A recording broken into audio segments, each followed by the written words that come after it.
رکھا کہ اعمال کے معاملے میں اتنی زیادہ کمزور ہوتے جا رہے ہیں۔ پچھلے 4 سے 4.5 سال سے میں مصر میں ہوں۔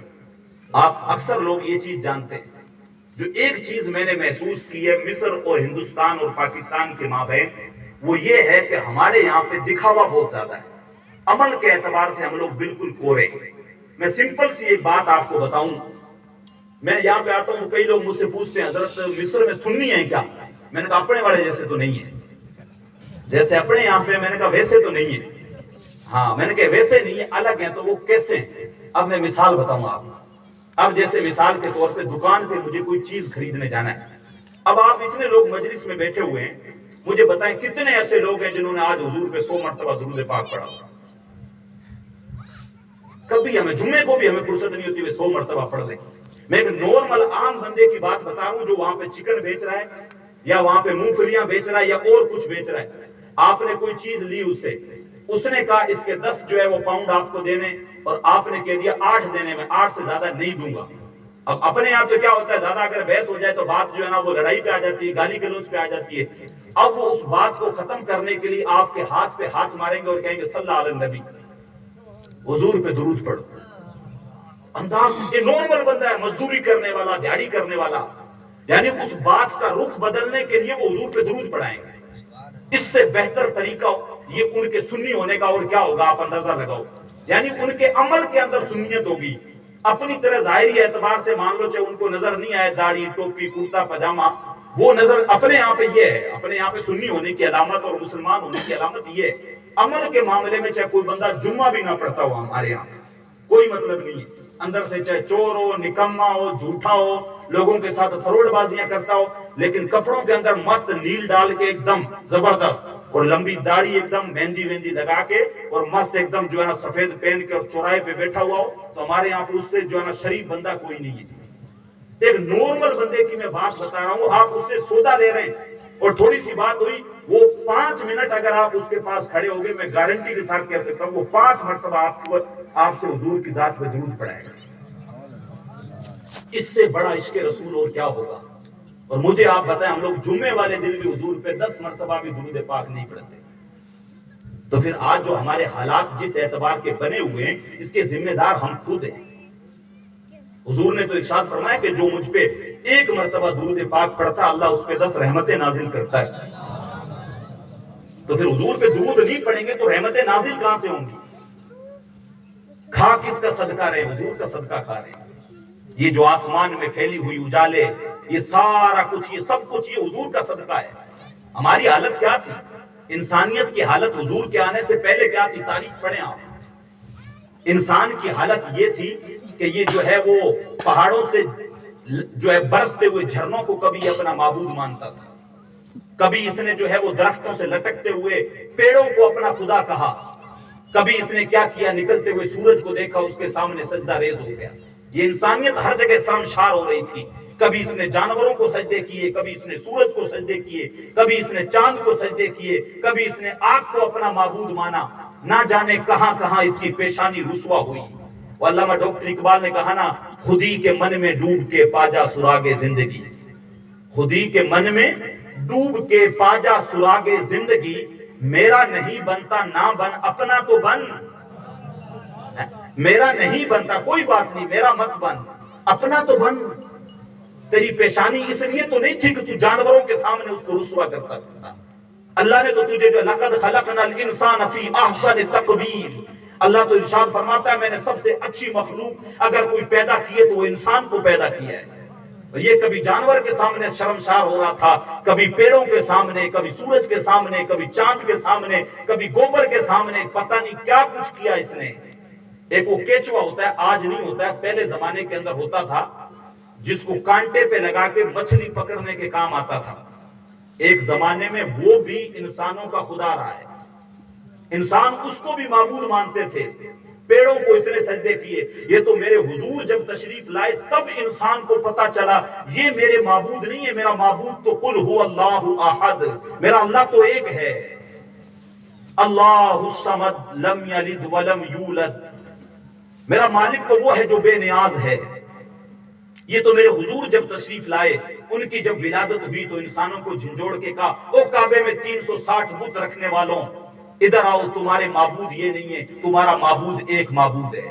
پیشانی اگر تم نے جھکانی ہے تو صرف اپنے رب کے سامنے جھکاؤ، سجدہ اگر کرنا ہے تو صرف رب کو کرو، ان پیڑوں کو سجدہ کرتے ہو۔ چلو میں کچھ نہیں کہتا، وہ جو دور پیڑ کھڑا ہے اسی کو تم جا کے کہہ دو تمہیں امام الانبیاء بلا رہا ہے۔ وہ شخص گیا، جا کے اس ٹہنی کو پکڑ کے کہنے لگا، او درخت تجھے جو ہے امام الانبیاء بلا رہے، حضور بلا رہے ہیں۔ روایتوں میں آتا ہے وہ درخت دائیں ہلا، بائیں ہلا، آگے ہلا، پیچھے ہلا، اپنی جڑوں سمیت اکھڑتا ہوا آ کے حضور کے قدموں میں حاضر ہو گیا۔ جب انسان نے دیکھا درخت اس بارگاہ میں سجدہ کر رہے ہیں، چاند کو جب دیکھا، یہ چاند جو رات میں اجالے پھیلا دیتا ہے، اور جب میرے حضور بچپن کے عالم میں ہیں، اس وقت تو چاند حضور کی انگلی پہ اشارے پہ کھیل رہا ہے، لیکن جب حضور نے نبوت کا اعلان کیا، کفار مکہ اکٹھے ہوئے، آ کے کہنے لگے ہم آپ کو نبی تب مانیں گے اگر اس چاند کے آپ 2 ٹکڑے کر دیں۔ وہ جو چاند کو اپنا معبود مانتے تھے، میرے حضور نے انگلی کا اشارہ کیا، چاند 2 ٹکڑے ہو گیا۔ وہ سڑیاں کھجوراں اگا جاندا ہے، وہ پتھراں نو کلمے پڑھا جاندا ہے، قطرے کو سمندر، ذرے کو ستارہ کرتے ہیں، کونین کو خم آ جاتا ہے جب زلف سنوارا کرتے ہیں۔